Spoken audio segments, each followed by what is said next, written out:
Après avoir vu les factures de vente avec remise, où nous avons vu que donc au niveau de la remise, il n'est pas nécessaire de constater comptablement la ligne remise, puisqu'on enregistre dans une remise normalement ce qu'on appelle le net commercial. Dans un escompte, en fait, c'est différent. Puisqu'en fait l'escompte en fait c'est financier, donc là en fait on appelle ça un net ici financier, donc en fait il va falloir constater comptablement, donc là même si ça fait 1 euro, cet escompte. Donc en fait on va voir effectivement, alors on l'a vu au niveau des achats, hein, donc quand vous avez une facture d'achat où un fournisseur vous accorde un escompte, pour vous c'est un produit, donc en fait ici c'est l'inverse. Pourtant, c'est nous, ici, nous sommes la SARL Micro. Comme on accorde un escompte au client Forme Expert, donc là, même si ici, nous, on va le constater comme un produit, l'écran 17 pouces, l'escompte, quand on est sur une facture de vente, eh bien, en fait, quand vous accordez un escompte, pour vous, ça va être une charge. Nous allons voir comment, comptablement, on constate effectivement eh bien, l'escompte sur une facture de vente sur EBP Compta. En mode saisie journal, donc on est bien dans le journal de vente, nous allons rajouter une écriture. Dans un premier temps, eh bien, nous allons constater effectivement la vente de l'écran 17 pouces, donc pour ici au crédit 100 euros.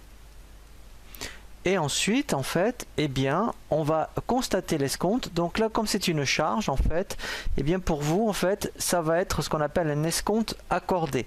Donc, en fait, ça ne sera pas un compte 700, mais vous voyez, ça sera un compte 600, donc un 665, puisque pour vous, c'est une charge financière. Donc là, en fait, eh bien, on va saisir 1 euro. Et donc, en fait, après, eh bien, au niveau de la TVA, voilà, donc collecté. Donc en fait ici, alors là il faut faire attention, hein, donc lui il se positionne au début, mais comme c'est de la collectée, il va falloir ici donc saisir les 19,80, voilà, puisque c'est par rapport aux 99 euros. Et après au niveau du client, voilà, donc là en fait, eh bien on va bien retomber ici sur le total de la facture qui était bien de 118,80.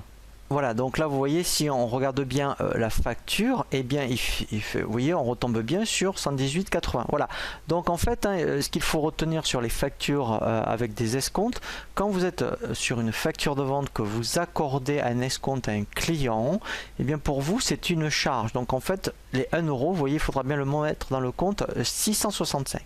Voilà, donc là on a bien vu tout ce qui concerne au niveau des remises et des escomptes. Maintenant nous allons voir dans un prochain tutoriel ce que l'on appelle eh bien, la saisie effectivement des factures d'acompte, et ensuite on verra effectivement comment bien saisir ce qu'on appelle la facture finale avec la déduction de l'acompte.